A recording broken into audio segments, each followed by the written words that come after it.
ये भ्रम है आप लोगों को कि अपने सुख के लिए हम करेंगे तो सुखी हो जाएंगे, कभी नहीं होंगे। आप समझ लो, आंतरिक रहस्य की बात बता रहे हैं। यदि तुम दूसरों को सुख देने की बात सोचने लगो तो कभी दुखी नहीं होगे। परहित सरिस धर्म नहीं भाई। हमारी ऐसी गंदी वृत्ति हो गई, जहां कहा जाता है छोटे छोटे जीवों को भी सुख पहुंचाओ, वहां तुम छोटे छोटे जीवों को मार के खाने लगे। कितने राक्षस भाव का हमारे हृदय में सृजन हो रहा है।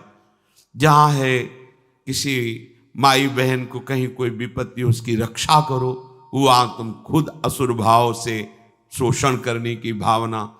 जहां कोई गरीब दीन दुखी दिखाई दे उसको सहयोग करो, वहां उसी के साथ छल कपट करने का भाव। जहां आदेश है कि हर तरह से हमारा जीवन दूसरों के सुख के लिए हो, वहां हर तरह से हमारा जीवन दूसरों को दुख पहुंचाने के लिए। अब चाहे जहां भाग के जाओ तुम्हें सुख नहीं मिल सकता, क्योंकि तुम्हारे कर्म ऐसे हैं। यदि आप दूसरों को सुख पहुंचाना और धर्म से चलना और नाम जप करना, फिर आप बताओ आपको क्या दुख है। मान सकते हैं कि कर्म के अनुसार दुख आ सकता है, पर इतने आप हृदय में शीतल और आनंदित होंगे कि कोई भी दुख आपको शोकित नहीं कर पाएगा। नहीं तो प्यारे, बार बार महाप्रलय के बाद भी हमारा विश्राम नहीं होगा, बार बार जन्म, बार बार मरण। अनेक प्रकार के कर्म हमारे जमा है, विविध प्रकार की योनियां, स्थावर जंगम, स्थूल सूक्ष्म जड़ चैतन्य, क्या क्या हम बने, क्या क्या बनना पड़ेगा। बहुत होश में हो जाइए। अभी आपको प्रमाद के कारण समझ में नहीं आ रहा। यहां ये बात भगवान समझा रहे हैं कि तुम्हें मनुष्य शरीर दिया है, इसी में तुम केवल मुक्त हो सकते हो। महाप्रलय में भी तुम्हारी विश्राम स्थिति नहीं होगी। भगवान के भीतर भी तुम्हें कर्म जलाते रहेंगे। हमारे भीतर भी भगवान है, पर जल रहे ना, तो भगवान के भीतर लीन होने पर भी तुम्हारे अशुभ कर्म जलाते रहेंगे। जब सृष्टि होगी तो पुनः वही कर्म आपको उस योनियों में ले जाएंगे जहां दुख ही दुख है। इसलिए हम प्रकृति का संबंध जीते जी छोड़ दें। सारा का सारा हमारा दुख का जो मूल हेतु है प्रकृति का संबंध है। हम संबंध परमात्मा से, प्रभु से जब तक नहीं करेंगे तब तक प्रकृति संबंध का त्याग नहीं हो सकता। हम जान ही नहीं पा रहे प्रकृति। हम तो प्रकृति का मतलब पेड़ पौधा समझते हैं। ये प्रकृति है, ये प्रकृति की रचना है। ये जितना स्थावर जंगम है सब प्रकृति की। गो गोचर जहां लघु मनु जाई, सो सब माया जानो भाई। मयाध्यक्षेण प्रकृति सूयते सचराचरम। हेतुनानेन कौन्ते जगद विपरिवर्तते। हे कौन्ते, कुंती नंदन, प्रकृति मेरी ही अध्यक्षता में इन सबको दंड देती, रचती है, विनाश करती है। भगवान देख रहे हैं। भगवान की सामर्थ्य से ही वो सामर्थ्यवान है। वो देख रहे हैं, पर वो दया नहीं कर रहे हैं। ध्यान रखना। जैसे पीछे भगवान ने कहा मैं उनमें नहीं हूं, वो मेरे में नहीं। आप भगवान से विमुख हैं, मनमानी आचरण करते हैं, आप में हैं, वही हैं। वो देख रहे हैं, सर्व सामर्थ्यशाली, पर वो बचाएंगे नहीं आपको, आपकी रक्षा नहीं करेंगे। आप भोगो, अवश्य में भोक्तव्यम कृतम कर्म शुभाशुभम। मयाध्यक्षेण प्रकृति, मेरी ही अध्यक्षता में चराचर सहित संपूर्ण जगत की रचना और नाश ये प्रकृति करती है।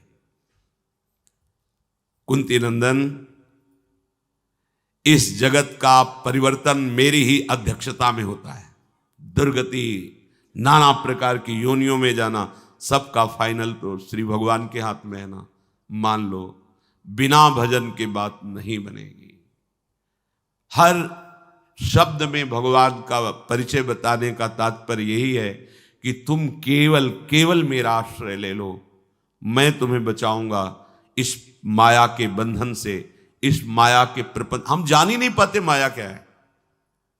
अगर बाहर से हो तो अंदर से ही है ना। एक एक वृत्ति हमारी मायामय है। बाहर की व्यक्ति का तो स्वरूप है ही, लेकिन अंदर की वृत्ति हमें ठग रही है, अंदर की वृत्ति। तो जो भगवान साक्षी हैं वही हमें बचा सकते हैं। इस सत्संग का सार यही है कि हमें दुख से बचने के लिए एकमात्र भगवान की शरण लेनी है। वो ज्ञान समुद्र हैं, वो हमें इस माया के चाल से, माया के प्रपंच से बचा लेंगे, क्योंकि उन्हीं की उपस्थिति में सब कुछ माया कर रही, उन्हीं की अध्यक्षता में, उन्हीं की सामर्थ्य से हो रही। तो जब इतनी महिमा प्रभु आपकी है तो फिर लोग आपका भजन क्यों नहीं करते हैं? क्यों आपको अपना स्वामी नहीं स्वीकार करते हैं?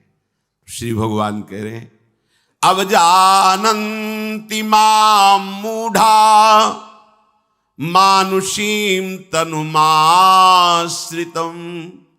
परम भावमजानन्तो मम भूत महेश्वरम। ये मूर्ख लोग हैं, श्री भगवान कह रहे हैं, मूढ़ा, मूर्ख लोग। ये संपूर्ण प्राणियों के महान ईश्वर मुझको, खोल के भगवान वर्णन कर रहे हैं, हृदय खोल के, संपूर्ण प्राणियों के महान ईश्वर मुझको ये श्रेष्ठ भाव से ना जानते हुए ये जानते हैं कि श्री कृष्ण भी एक मनुष्य है, और मुझे साधारण मनुष्य समझकर मेरी बात की अवहेलना करते हैं, मेरी लीला का उपहास करते हैं। श्री भगवान ये बहुत करुणा करके कह रहे हैं, ये मूर्ख लोग नहीं समझ पाते क्या भगवान, कौन भगवान, और परिणाम भोग रहे हैं। अगर आप शास्त्र की आज्ञा के अनुसार चलें, आपसे सच्ची कहते हैं, कोई भी दुख नहीं दे सकता। आप सच्ची मान, प्रभु को प्रभु मान करके जो ही आप आत्मसमर्पण करेंगे तो सबसे पहली कृपा प्रभु की होती कि आपके कर्म जो बहुत जमा, उनको प्रभु नष्ट कर देते हैं। फिर आपका जो प्रारब्ध आया है ऐसे गोद में लेके भुगताते हैं, गोद में ले। कहां दुख है? प्रकृति के संबंध में दुख है, प्रियाजू के संबंध में दुख है भला? पर ऐसी मूढ़ता छाई हुई है कि ये प्रियालाल एक बाहरी से लगते हैं और संसार अपना लगता है, शरीर अपना तो जो अपना लगता है तो भोगो। अब अगर प्रियालाल अपने लगते, सही आपसे कहते हैं, हर समय इतना उत्साह गुरु प्रताप से रहता है कि उसी उत्साह में साथ ऐसे मस्त एकदम। तो आप कहोगे कि आप बचपन से भजन में लगे हो इसलिए नहीं। हम कल किसी साधक से कह रहे थे कि कोई विश्वास नहीं करेगा, ये हमारी साधना का फल नहीं है, नहीं है, क्योंकि हम जानते हैं ये हमारी प्रियाजू की शरणागति का फल है। प्रियाजू की शरण में हो गए तो, नहीं तो साधन एक अहम की क्रिया है। अहम से ही अशुभ होता है, अहम से ही शुभ होता है, और इसके ऊपर भी अहम से ही साधना होती है। जब मैं साधन कर रहा हूं, मैंने नियम लिया है, मैं, तो कहां से हो रहा है? अहम से हो रहा है। जब तक ये है तब तक विश्राम स्थिति नहीं है, और जब ये आ गया कि मेरी प्यारी जू से अब विश्राम स्थिति, अभी इसी क्षण बिगड़ी जन्म अनेक की, अब ही सुधरे आज, ये हमें बात कभी कहीं समझ में नहीं आई। दो शब्द हमारे जीवन में नहीं थे, एक तो कृपा और दूसरी शरणागति नहीं था। वो एक व्यवहार मात्र शरणागति का, अहम गृह उपासना संन्यास की, ये दो शब्द ने। इन दो शब्दों का परिचय वृंदावन रजरानी और रसिक गुरुदेव की कृपा से, बस यही परिचय जीवन हो गया। इसी परिचय ने बचा लिया। नहीं तो करोड़ों जन्म साधन करने पर भी जो बात नहीं बनती, वो बात जो बनती नजर आ रही, वो केवल प्रियाजू की शरणागति से, प्रियाजू के चरणों के आश्रय से।